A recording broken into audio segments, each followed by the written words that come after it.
하나님 말씀 같이 봅니다. 요한복음 6장 35절에서 40절까지 말씀입니다. 신약성경 요한복음 6장 35절에서 40절까지 말씀입니다.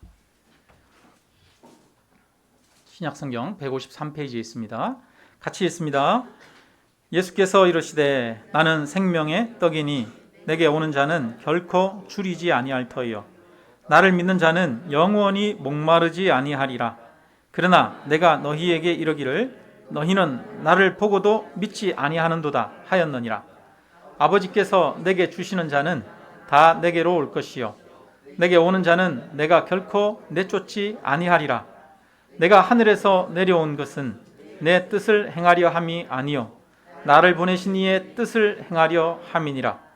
나를 보내신 이의 뜻은 내게 주신 자 중에 내가 하나도 잃어버리지 아니하고 마지막 날에 다시 살리는 이것이니라.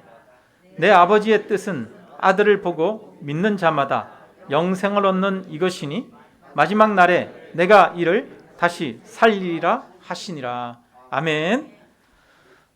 네. 여러분 혹시 배를 골아 보신 적 있으십니까? 저는 배를 골아 본 적은 없어요. 그런데 가끔 저랑 같이 사는 분이랑 얘기하다 보면 자기는 배를 골았대요. 어릴 때 먹을 것이 없어가지고 그냥 흔하게 고추장에다가 밥 비벼서 먹어야만 했던 그런 시절이 있었다고 얘기를 합니다. 요즘 우리는 음식이 넘쳐나는 시대에 살고 있죠. 적어도 밥 먹는 거는 걱정 안 하고 대부분의 사람들이 살아가고 있습니다. 그래서 저는 배를 고른다는 게 뭔지를 잘 모릅니다. 그런데 배를 골아 본 사람들은 그게 얼마나 큰 힘든 일인지를 잘 아시지 않습니까? 우리 어르신들 중에는 아마 여기에도 진짜 먹을 것이 없어가지고 배를 움켜쥐고 살았던 분들이 계실 거예요. 예전에 선생님들한테 그런 얘기를 많이 들었어요. 학교에 도시락을 싸갈 수가 없어가지고 점심때가 되면 수도가에 가서 수돗물로 배를 채우고 뒷산에 올라가가지고 점심시간을 보내고 왔다, 이런 얘기들을 많이 들은 적이 있는데 저는 그런 시대를 살지는 않았습니다. 우리는 풍요로운 그런 시대를 지금 살아가고 있죠. 그런데 예수님이 살던 시대, 그 시대는 정말 배를 고른 시대입니다. 예수님 당시에는 먹을 것이 부족한 사람들이 대부분이에요. 끼니를 해결하는 것, 이게 사람들이 태어나고 죽을 때까지 해결해야 될 가장 큰 삶의 문제였습니다. 우리도 옛날에 먹고 사는 게 정말 힘들었잖아요.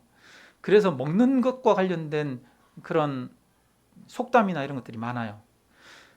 어떤 게 있을까요? 금강산도 식후경. 야, 진짜 아무리 좋은 풍경이 있어도 배고팠더니 그거 눈에 안 들어오더라 이거예요. 아무리 좋아도 배가 불러야 된다, 이 말이 금강산도 식후경 아니겠습니까? 이런 우리가 먹는 것과 관련된 속담이나 이런 것들이 많이 나오죠. 먹는 데서 인심 난다고 그런 말도 나오고요. 먹는 게 정말 중요하던 시절이죠. 근데 지금 예수님 앞에 10,000명이 넘는 굶주린 사람들이 있어요. 아마 이 사람들은 그냥 그날만 못 먹은 게 아니라 그 전날도 여러 끼니를 걸렀던 사람들이 있을 것입니다. 예수님이 보시니까 그들이 돌아가는 길에 기진하여 쓰러질까 염려가 됐어요. 그 정도로 사람들이 다들 굶주린 것이죠. 그러니까 예수님이 그 사람들을 볼 때 얼마나 불쌍했겠어요. 우리가 TV나 이런 거 보다가 아프리카의 난민들이나 이런 굶주린 사람들 보면 얼마나 가슴이 짠하고 불쌍합니까? 그죠? 예수님의 마음도 그 사람들을 볼 때 너무나 불쌍했던 거죠. 불쌍했어요. 그래서 예수님은 그들에게 먹을 것을 주기를 원하셨습니다. 그래서 오병이어의 기적을 행하셨어요. 물고기 2마리, 보리떡 5개로 10,000명이 넘는 사람들을 먹이셨습니다. 이거는 정말 기적 가운데 기적이죠. 사람들이 이 기적을 경험하고 나서 예수님에게 열광하기 시작했어요. 이 기적은 다른 기적들과는 달랐어요. 예전에 38년 된 병자를 예수님이 회복시키셨을 때는 사람들이 뭐라 그러냐면 야, 너 안식일인데 왜 자리를 들고 가? 그러면서 반응이 냉담했어요. 죽어가는 사람을 살렸는데도 사람들이 반응이 냉담합니다. 그런데 이번에 물고기 2마리, 보리떡 5개로 10,000명을 먹이고 나니까 사람들이 난리가 났어요. 예수님한테 열광하기 시작합니다. 그렇지 않겠어요, 여러분? 왜냐하면 먹고 사는 문제를 해결할 수 있잖아요. 한 사람이 먹는 걸 가지고 10,000명을 먹일 수 있는 능력 있는 분이 예수님이니까 사람들이 예수님을 잡아다가 자기들의 왕으로 삼으려고 했습니다. 그런데 예수님이 그들을 피해서 산으로 도망갈 수밖에 없었죠. 다음 날 예수님이 밤중에 바다를 건너서 갈릴리 건너편으로 가셨어요. 다음 날 아침에 사람들이 예수님을 산에서 찾았는데 예수님이 없어요. 그러니까 예수님을 찾아서 온 사방을 둘러다닙니다. 갈릴리 주변 마을마다 다 샅샅이 수색하면서 다니는 거예요. 예수님 어디 있는 거야? 예수님 어디 있는 거야? 이런 적이 없었거든요. 사람들이 수백 명이, 수천 명이 예수님을 찾아서 그 다음날 갈릴리 건너편으로 쫓아왔어요. 여러분, 왜 예수님을 찾아왔습니까? 여러분, 그 이유를 한번 생각해 보십시오. 배를 고른 시대잖아요. 먹고 사는 문제가 가장 중요한 시대잖아요. 제발 한번 배부르게 원 없이 먹어봤으면, 내 평생에 먹고 사는 문제 없이 살아봤으면 그게 소원이잖아요. 그런데 그거를 해결해 줄 사람이 예수님이에요. 사람들의 눈이 뒤집힌 거죠. 예수님 옆에 가면은 내 삶의 문제가 해결되는구나. 예수님한테 가면 밥 먹고 사는 문제는 해결되겠구나. 그러니까 예수님한테 열광할 수밖에 없었던 거예요. 로또가 여기 있다. 내 인생의 문제가 해결책이 여기 있구나 싶었던 거죠. 그러니까 어떻게 해서든지 예수님을 결사적으로 붙들어야 되는 거예요. 이 당시에 사람들의 염려가 뭡니까? 먹고 사는 거잖아요. 먹고 사는 거. 항상 수고에 땀이 흘렀지만 또 항상 먹을 것이 부족했습니다. 그런 예수님이 우리의 왕이 되시기만 하면 내 인생의 문제는 해결될 것이다. 예수님이 왕이 되시면 나는 행복할 것이다 라고 생각한 거죠. 여러분, 우리도 먹고 사는 거 걱정 안 하면 얼마나 좋겠습니까? 여러분, 우리도 먹고 사는 걱정 맨날 하고 살아가시죠. 매일 하루 동안 제일 많이 생각하는 문제가 뭡니까? 하루 중에 제일 많이 생각하는 문제가 먹고 사는 거잖아요. 그죠? 먹고 사는 것 때문에 아침에도 걱정하고 저녁에도 걱정하고 그거 하다가 살아가지고 그래서 하루가 저물고 그러지 않습니까? 우리는 오늘도 돈 걱정하면서 남은 여생 정말 먹고 사는 걱정 없이 한번 편안하게 여유로운 인생 한번 살아봤으면 좋겠다. 이게 우리 꿈 아닙니까? 근데 이제 그런 길이 눈앞에 열렸어요. 그러니 사람들이 열광하지 않을 수 없죠. 오늘날도 만약에 그런 길이, 돈 걱정 안 하고 살 수 있는 길이 우리 앞에 딱 있다면 사람들이 난리가 날 겁니다. 그죠? 그런데 참 제일 큰 문제가 생겼어요. 예수님이 왕이 되기 싫다네요. 예수님이 사람들한테 야, 니네 먹을 거 나 공급하는 일, 그 일 하기 싫어. 안 하겠다는 거예요. 그거는 예수님이 원하시는 것이 아니었습니다. 여러분, 왜 예수님은 왕이 되어서 굶주린 사람들에게 먹을 것을 날마다 공급해주는 그 일을 하지 않으려고 하셨을까요?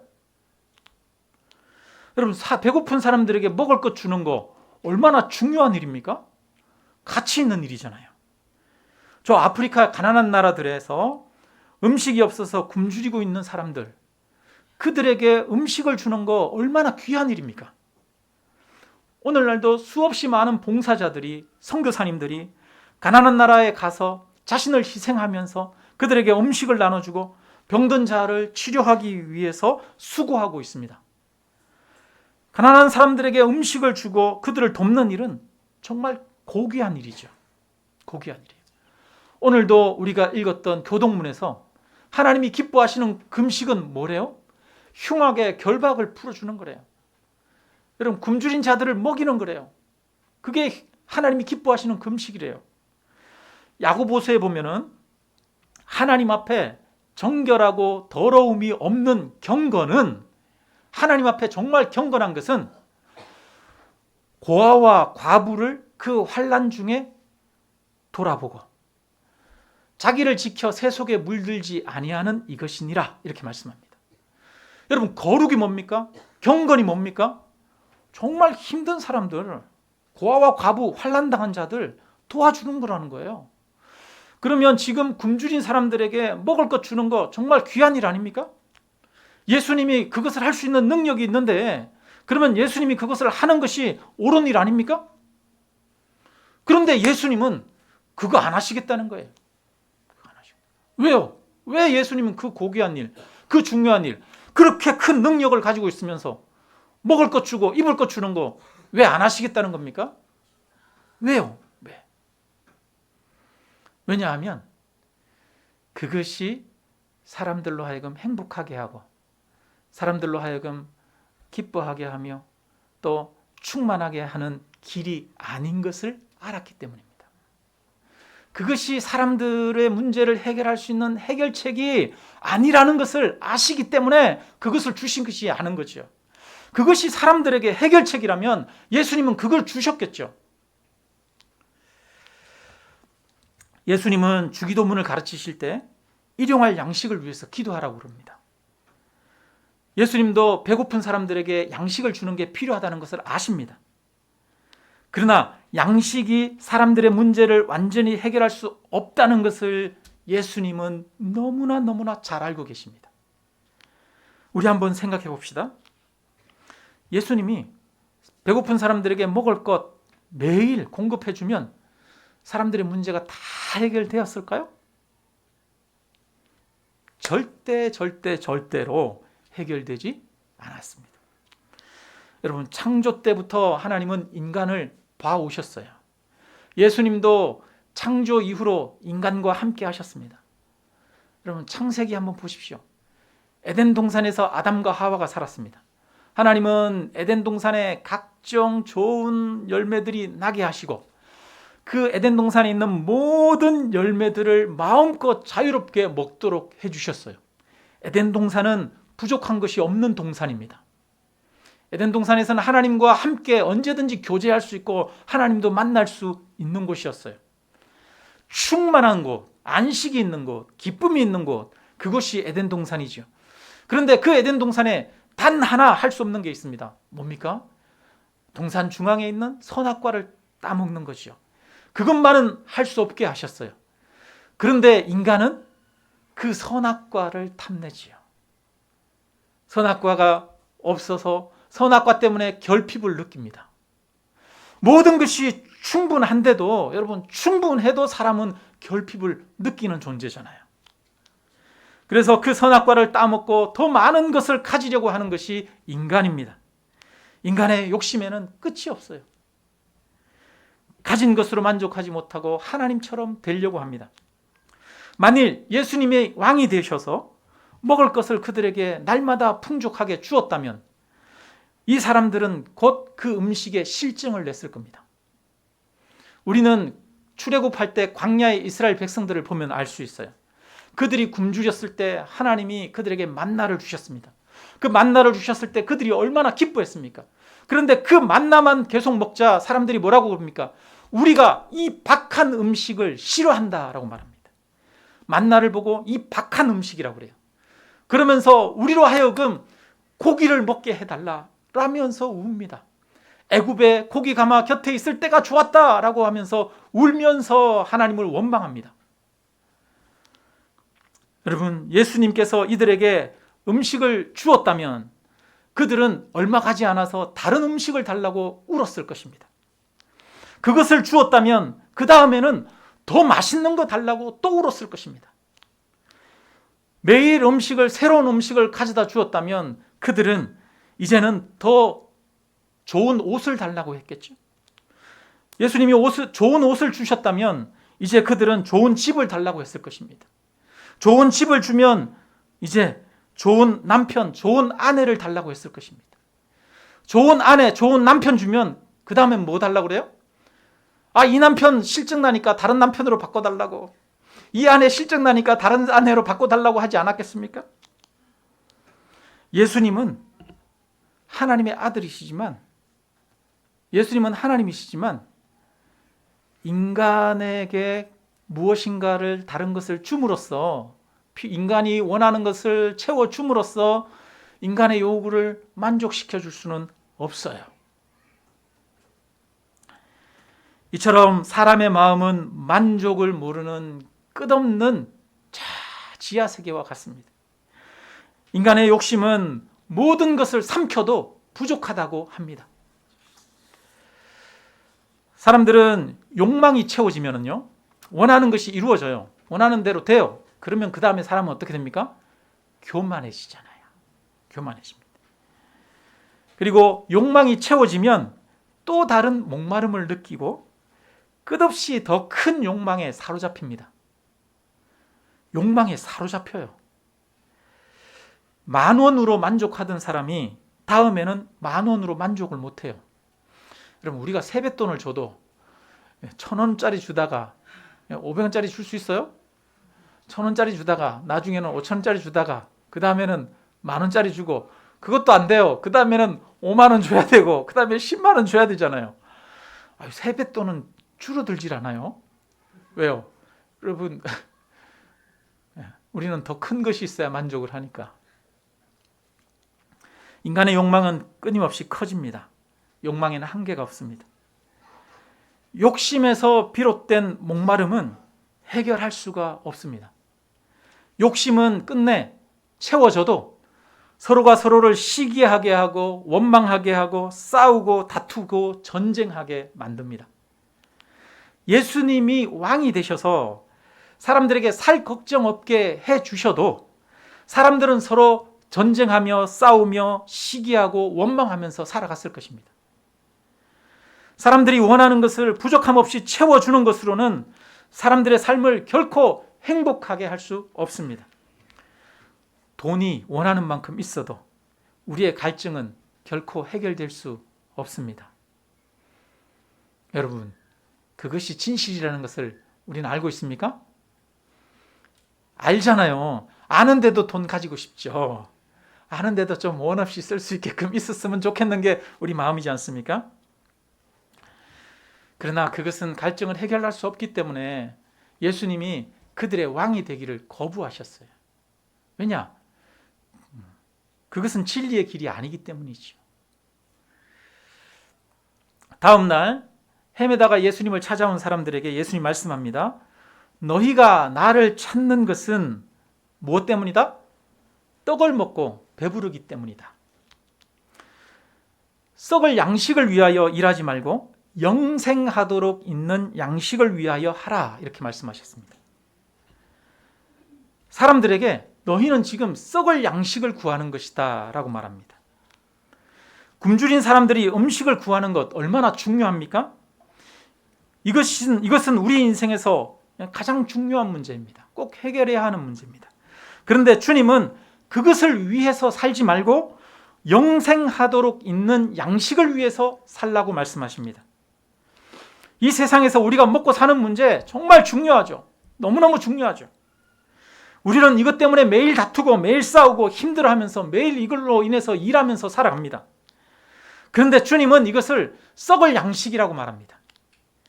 그것은 잠시 잠깐 우리에게 만족을 주지만 썩어 없어지는 겁니다. 우리에게 참된 만족을 줄 수 없습니다. 썩을 양식만을 위해서 쫓아가면 우리의 삶도 썩어질 것입니다. 많은 분쟁과 다툼에 휘말리고 삶은 점점 더 황폐해질 것입니다. 여러분, 삶이 점점 더 황폐해질 것이다. 여러분, 이거 받아들여집니까? 우리나라에서 한 몇 달 전이죠. 몇 달 전에 우리나라에서 제일 부자였던 분이 해외에서 돌아가셨죠. 그죠? 50세가 조금 넘었는데 돌아가셨어요. 아마 우울증을 겪으면서 힘들다가 스스로 생을 마감한 것처럼 그렇게 보이죠. 우리나라에서 제일 부자라고 하는 사람이 만족이 없어요. 만족이 없어요. 삼성가의 그 오너들이 대부분 살다가 만족이 없어서 프로포폴이나 이런 약물을 의지하고 살아가지 않습니까? 우리는 이 세상에 먹고 사는 것보다 더 중요한 것이 있다. 더 좋은 양식이 있다. 더 큰 만족을 주는 것이 있다. 라는 것을 알아야겠습니다. 예수님은 영생하도록 주는 양식이 있다고 우리에게 말씀하고 있습니다. 영생하도록 있는 그 양식만이 굶주림과 갈증을 해결할 수 있습니다. 사람들이 예수님을 찾아 갈릴리 마을을 헤매다가 찾아왔는데, 여러분, 오늘 우리는 갈릴리 예수님을 찾아 나온 그 사람들처럼 오늘 이 자리에 예수님을 찾아서 나왔습니다. 여러분, 그러면 우리는 예수님에게 무엇을 기대하면서 이 자리에 나왔습니까? 갈릴리 사람들이 구했던 그 썩을 양식을 위해서 우리는 나왔습니까? 아니면 영생하도록 있는 그 양식을 주님 앞에 구하기 위해서 나오셨습니까? 나는 썩을 양식을 위해 구하고 있는가? 아니면 나는 영생하도록 있는 그 양식을 구하고 있는가? 우리 스스로 돌아보아야 하겠습니다. 많은 그리스도인들이 삶의 필요들을 위해서 기도하고 있죠. 여러 가지 기도 제목을 가지고 있습니다. 우리들도 자녀의 진로를 위해서, 취업과 학업과 건강을 위해서, 또 경제적인 문제, 또 관계 문제를 놓고 하나님 앞에 기도하고 있습니다. 여러분 만약에 우리가 기도하는데 그 기도들이 하나도 이루어지지 않는다면, 오히려 내가 기도하는 것과는 정반대되는 일들만 계속 일어난다면, 그래도 여러분은 주님 앞에 예배 드리는 삶을 사시겠습니까? 예수님 앞에 나와 예배함에도 불구하고 환난과 핍박과 고난과 어려움들이 계속 내 인생에서 일어난다면, 나는 그래도 예수님을 예배하시겠습니까? 만약에 여기서 예수님을 버리고 떠날 때 세상에서 더 잘되고 풍요로워지고 부자가 된다면, 그리고 더 건강해지고 더 잘 살 수 있다면, 여러분, 예수님을 버리고 떠나겠습니까? 아니면 그 부요함과 풍요로움을 포기하고 예수님을 예배하며 섬기겠습니까? 그런데 많은 성도님들 중에서도 삶의 어려움을 겪고 문제가 생기면 신앙을 버리고 떠나는 경우가 있어요. 왜 그렇습니까? 교회는 다녔는데, 예수님을 믿는다고 했는데, 실제로는 예수님을 따르고 쫓은 것이 아니라 무엇을 쫓았어요? 예수님이 주실 세상의 것들을 쫓았기 때문이지요. 영생하도록 있는 양식을 쫓은 것이 아니라 세상의 썩을 양식을 쫓았기 때문이지요. 교회에 다니는 우리들도 실제로는 우리 마음 깊은 곳에 사실은 썩을 양식을 쫓는 마음이 가득하지 않습니까? 우리는 썩을 양식만을 위해서 살 때가 정말 많습니다. 그러나 꼭 기억해야 합니다. 썩을 양식은, 세상의 양식은 우리의 굶주림과 목마름을 해결할 수 없습니다. 돈은 우리 인생을 행복하고 충만하게 할 수 없습니다. 우리의 굶주림과 목마름을 해결할 수 있는 다른 영원한 양식이 있습니다. 예수님이 오병이어의 기적을 일으키신 이유는 바로 사람들에게 이 영원한 양식을 가르쳐 주시기 위한 것입니다. 그래서 35절에 예수님이 이렇게 말합니다. 우리 35절을 같이 읽겠습니다. 예수께서 이르시되 나는 생명의 떡이니 내게 오는 자는 결코 줄이지 아니할 터이요 나를 믿는 자는 영원히 목마르지 아니하리라. 아멘. 나는 무엇이니? 생명의 떡이니 라고 말합니다. 여러분, 영생하도록 주시는 떡은 누굽니까? 예수님이에요. 예수님이 주시는 그 사람들이 먹을 양식이 떡이 아니라 예수님 자신이 떡입니다. 예수님 자신이 우리에게 음료가 됩니다. 그래서 우리는 예수님을 먹고 마셔야 됩니다. 내 살을 먹고 내 피를 마시는 자는 영생을 가졌고 마지막 날에 내가 그를 다시 살리리니 내 살은 참된 양식이요 내 피는 참된 음료로다 말씀하십니다. 우리가 교회에 나온 목적은 예수 그리스도를 마시기 위한 것입니다. 예수 그리스도를 먹고 마실 때 우리는 줄이지 않게 되고 목마르지 않게 될 것입니다. 내게 오는 자는 결코 뭐하지 않을 것이요? 줄이지 아니할 것이요. 나를 믿는 자는 영원히 목마르지 아니하리라. 여러분, 줄이지 않고 목마르지 않기를 원하십니까? 그렇다면 예수님을 먹고 마셔야 합니다. 인생의 줄임과 갈증을 해결하는 유일한 방법이 바로 여기에 있습니다. 이것만이 사람들의 문제를 해결할 수 있는 유일한 길입니다. 사람들의 끊임없이 생겨나는 그 갈증을 해결할 수 있는 유일한 길이 바로 예수 그리스도를 먹고 마시게 하는 것입니다. 예수님이 주시는 축복, 예수님이 주시는 기도의 응답을 먹고 마시는 것이 아닙니다. 예수님을 먹고 마시는 것입니다. 예수님을 먹고 마시면 누구나 목마르지 않고 배부르게 될 것입니다. 그러면 우리는 다시 한번 우리 자신에게 질문해 보아야 되겠습니다. 지금 우리는 마음이 배부르고 또 갈증을 해결해서 속이 시원하십니까? 아니면 여전히 나에게는 해결할 수 없는 배고픔이 있고 굶주림이 있고 갈증이 있습니까? 여러분, 분명히 예수님을 먹고 마시면 배부르고 갈증이 해결된다고 하셨어요.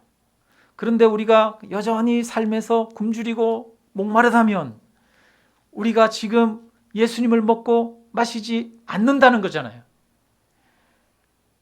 우리가 예수님을 먹고 마시지 않기 때문에, 우리가 여전히 세상의 음식만을 먹고 마시려고 하기 때문에 우리는 갈증을 느끼고 배고픔을 느끼는 겁니다. 여러분, 우리 안에 모두 갈증이 있고 배고픔이 있지 않습니까? 충만한 기쁨이, 우리 안에 샘솟는 듯한 기쁨이 우리 안에 없지 않습니까? 여러분, 예수님을 먹고 마셔야 됩니다. 예수님을 먹고 마실 때 충만한 기쁨이 솟아납니다. 무엇을 먹고 마시느냐가 정말 중요하죠. 제가 가끔 우리 가끔 그런 거 있잖아요. 눈꺼풀이 이렇게 막 떨리는 것 같아요. 근데 이렇게 보면 안 떨리는데 미세하게 떨리는 느낌을 나만 받아요. 여러분, 왜 그래요? 그거 마그네슘 부족이잖아요. 그래가지고 병원에 가서 처방받아서 알약 요거만한 거 몇 개, 그죠? 하나씩 해가지고 며칠만 먹으면 떨리는 게 사라져요. 여러분, 뭘 먹느냐가 중요하잖아요. 요즘은 먹는 게 정말 중요하다고 사람들마다 다 건강기능식품 이런 거 먹고 그러잖아요. 보니까 꼭 먹어야 되는 건강기능식품 얘기하는 게 있더라고요. 첫째, 뭐요? 오메가3. 뭐 또 비타민 D 뭐 이런 거 추천하는 사람들이 있더라고요. 여러분, 뭘 먹는가가 중요하다고 하는데, 여러분, 모든 사람들이 꼭 먹어야 하는 필수적인 것, 바로 무엇입니까? 예수 그리스도. 예수 그리스도를 먹고 마셔야 됩니다. 주님의 몸을 먹고 주님의 피를 우리는 마셔야 합니다. 예수님이 말씀하십니다. 55절, 56절 같이 한번 읽겠습니다. 55절, 56절. 내 살은 참된 양식이요 내 피는 참된 음료로다. 내 살을 먹고 내 피를 마시는 자는 내 안에 거하고 나도 그의 안에 거하나니. 여러분, 왜 예수님이 내 피를 먹고 내 살을 마시라고 그럽니까? 그것은 내 안에 거하라는 이야기예요. 예수님의 피를 먹고 예수님의 살을 먹게 되면 그가 내 안에 거하고 나도 그 안에 거한다는 겁니다. 우리가 음식 같은 거 먹으면 음식이 소화돼서 내 몸의 일부가 되지 않습니까? 예수님은 그것을 이야기를 하는 거예요. 그래서 내가 네 안에 거하고 네가 내 안에 거하고. 그럼 어떻게 하면 내가 실제로 예수님 안에 거하고 예수님이 우리 안에 거할 수 있습니까? 예수님은 내가 아버지 안에 거하고 아버지가 내 안에 거한다라고 말하죠. 예수님은 이 땅에 와서 아무것도 자기의 뜻대로 행하지 않았다라고 말합니다.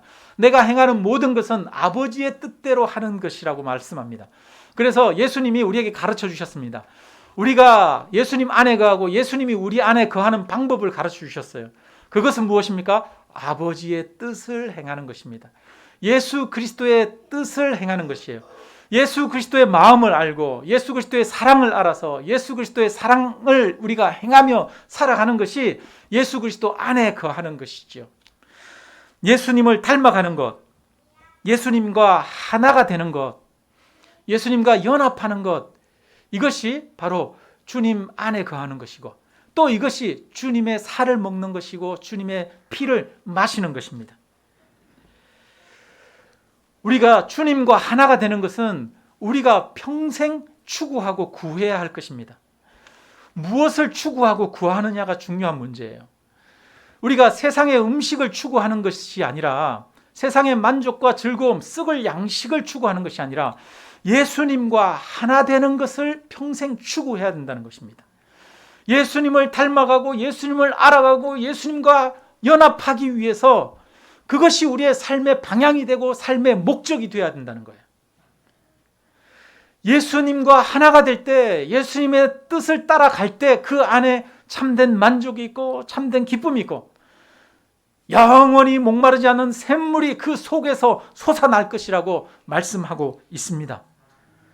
여러분, 그래서 바울 사도가 말하지요. 내가 그리스도와 함께 십자가에 못 박혔나니 그런즉 이제 내가 사는 것이 아니요 오직 내 안에 그리스도께서 사시는 것이라.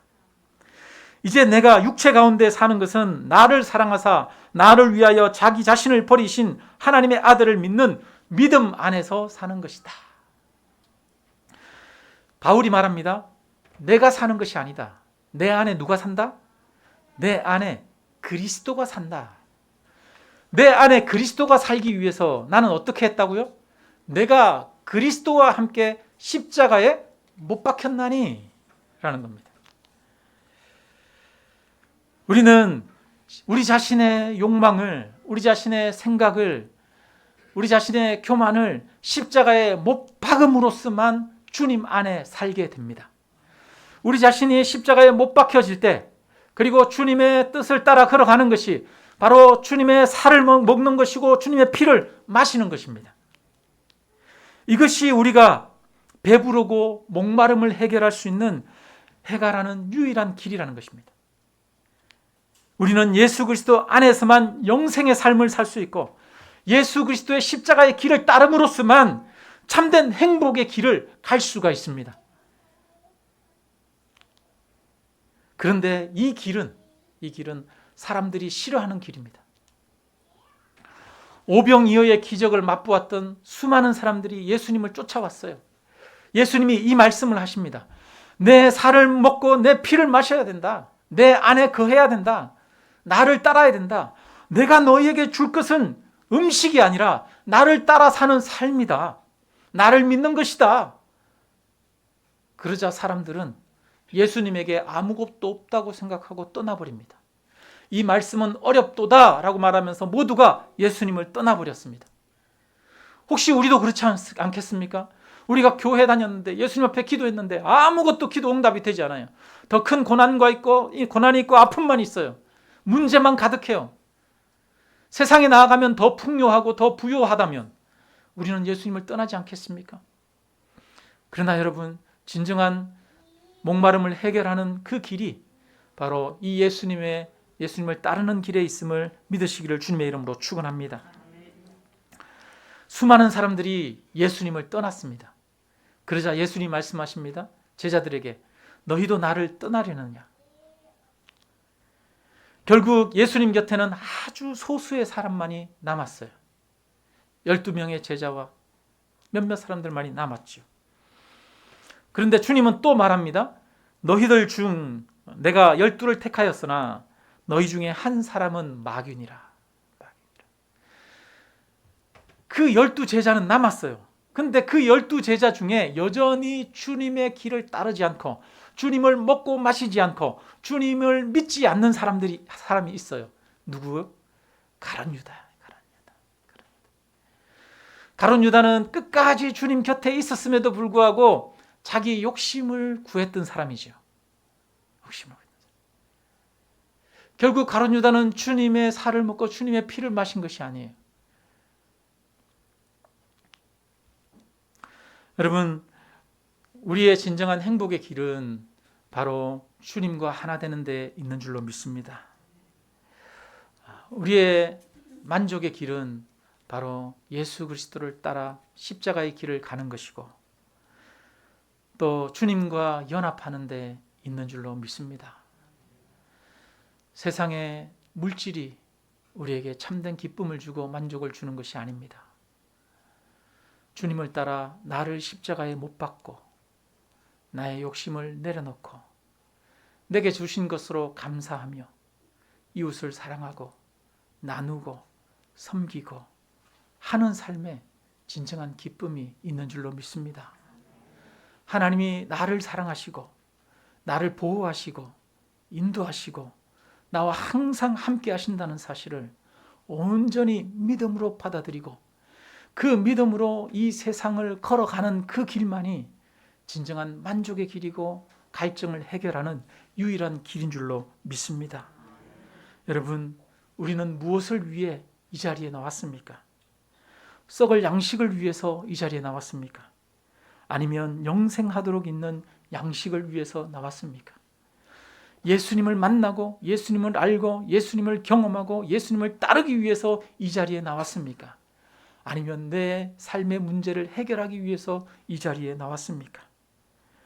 이 세상의 것들로는 우리를 배부르게 할 수도 시원하게 할 수도 없습니다. 오직 예수님을 만나는 것만이, 예수님을 따르는 것만이, 예수님을 아는 것만이 우리에게 진정한 만족을 줍니다. 우리 인생의 목적은 예수님을 아는 것이 되어야 됩니다. 예수님과 하나가 되는 것이 되어야 되겠습니다. 여러분, 예수님과 하나가 되는 것, 예수님의 살을 먹고 예수님의 피를 마셔서 예수님이 내 안에 사는 것이 우리의 삶의 진정한 목적이 되기를 주님의 이름으로 축원합니다. 그리하여 우리가 정말 주님이 주시는 진정한 만족과 배부름과 또한 그 해갈의 기쁨을 누리시는 하나님의 사람 되시기를 주님의 이름으로 축원합니다.